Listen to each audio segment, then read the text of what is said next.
Le Soudan du Sud entre dans sa 5e année de guerre civile qui a fait des milliers de victimes.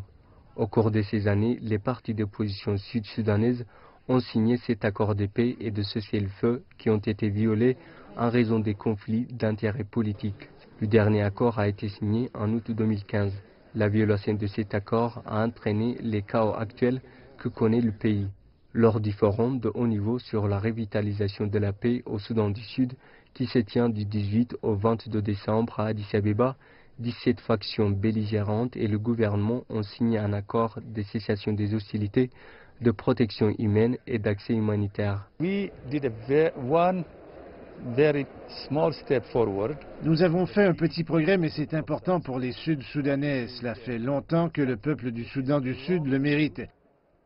Et je suis très heureux de mentionner et de dire au public que cet accord entrera en vigueur à partir du 23 décembre 2017. C'est un très beau cadeau de Noël pour le peuple du Soudan du Sud.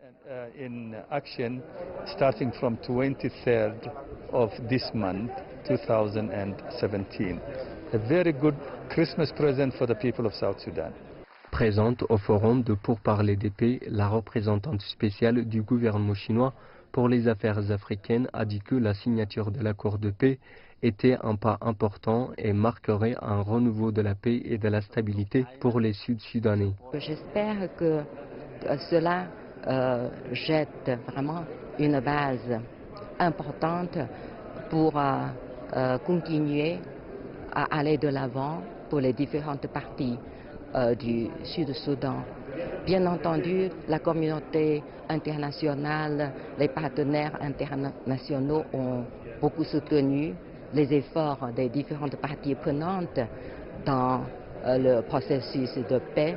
Nous aussi, la Chine travaillera toujours avec toute la communauté internationale. S'adressant aux parties belligérantes sud-soudanaises lors de la cérémonie de signature de l'accord, le président de la Commission de l'Union africaine a souligné l'importance de la mise en vigueur réussie de l'accord de cessation des hostilités. Ce faisant, vous redonnez une petite lueur d'espoir à votre peuple. Ces cris de détresse et ces souffrances semblent enfin avoir été entendus. Mes chers frères et sœurs, il ne s'agit encore que d'un tout petit pas.